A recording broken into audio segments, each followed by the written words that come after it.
I'm feeling a little bit worried about the Harry Potter reboot TV series.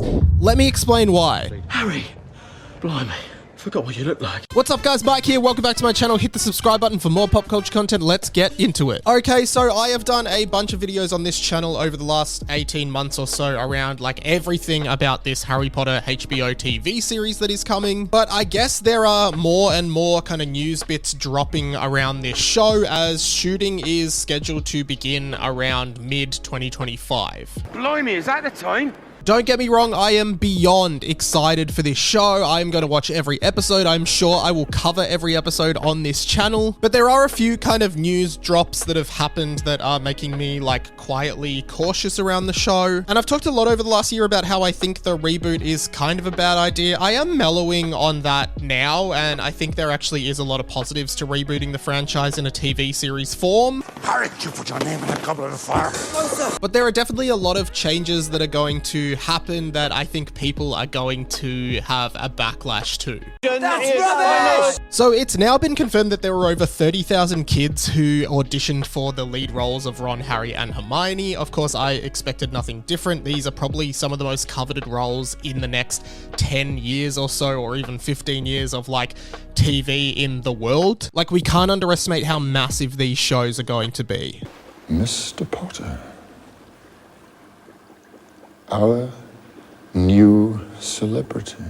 It's also been like pseudo confirmed that there will be around 8 episodes in the first season. In an interview, the co-showrunners Mark Mylod and Francesca Gardner confirmed that they have 8 hours to do for the first book. And going on like the rough length of an hour an episode, that does feel like 8 episodes. And that does feel like more than enough time to cover the first book in the series, Philosopher's Stone, but I am wondering if there'll be more episodes for books like Goblet of Fire, Order of the Phoenix, and basically the whole latter half of the series. Those ones are significantly longer than Philosopher's Stone, so I would hope they would have like at least 10 episodes, maybe even going like 12 to 16. But the real news that I want to talk about is these casting rumors around some of the major characters, or at least the major adult characters in the books. Because at the end of the day, while we had the kind of core cast in the Harry Potter movies of like the child actors, it was really made by the adult actors who just had so much experience in acting and brought these iconic characters to life. Like a babbling, bumbling band of baboons. Whether that be Maggie Smith as Professor McGonagall, or Ralph Fiennes as Voldemort, or Alan Rickman as Professor Snape, like these are all iconic performances. And so, recasting a lot of these characters is going to be a really big challenge, as there's always inevitably going to be comparisons to a lot of these actors. Like, I don't know about you, but I do feel weird that someone else is going to play Hagrid. Like, Robbie Coltrane is Hagrid to me, but obviously he's not going to be doing it as he passed away. Sorry about that. And more casting rumors are floating around, and it brings me to the rumors that Papa Asidu will be playing Severus Snape. I definitely have mixed feelings towards this, and obviously Papa Asidu is a black actor. Severus Snape, to me, has always been a white character, but I'm not sure if that actually matters too much, although I understand that there is a lot of public backlash to the idea of this race-swapped character. Do we know you?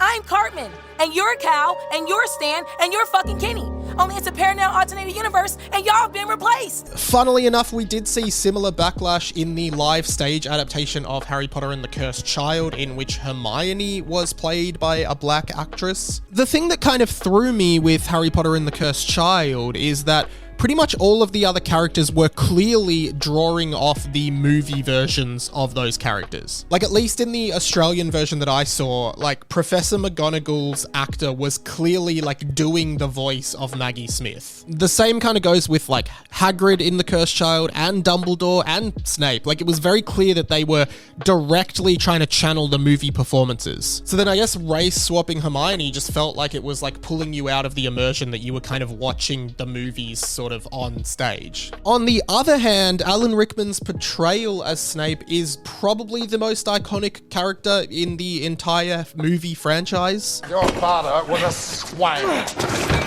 Potato!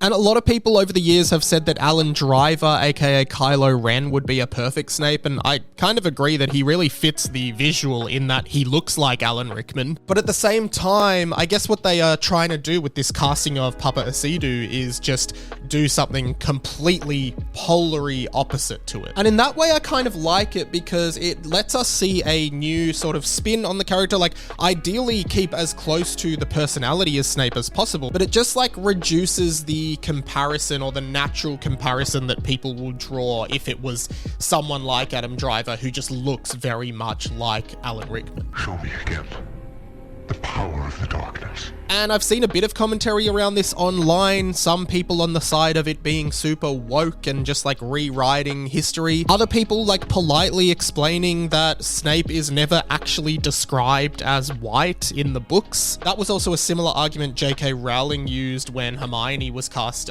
by a black actress in the stage version of Cursed Child. And to be honest, I think overall diversity in casting is a good thing. Like the original Harry Potter movies were not super diverse. Harry Potter, are you chewing gum? No, ma'am. It's brimstone. And not that I necessarily put diversity over like accuracy to the source material, because like the whole idea of doing the TV series was to be as close to the source material, aka the books, as possible. But generally speaking, like I'm pretty open and okay with like Papa Asidu playing Professor Snape. As in, I don't particularly care about him doing it or not, as long as it still feels like the character. Turn to page 394.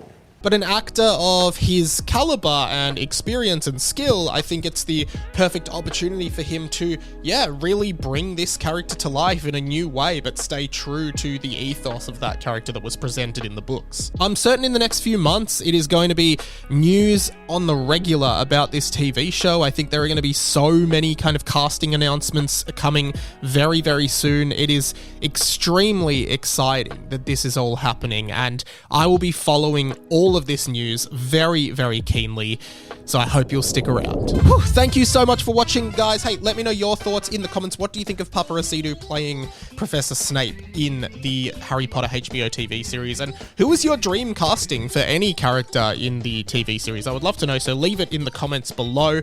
And if you're very excited for the show and you watched till this point, comment always down below. You know what it means. Hey, subscribe to my channel for other Harry Potter TV show news and all kinds of other pop culture content. I am on the way to 10,000 subscribers, and I really, really want to get there soon. So please support my channel, thumbs up, interact, share, all of the stuff you do. But that is pretty much it from me for now. My name has been Radio Mike. This has been The Inside of My Mind, and I'll catch you later.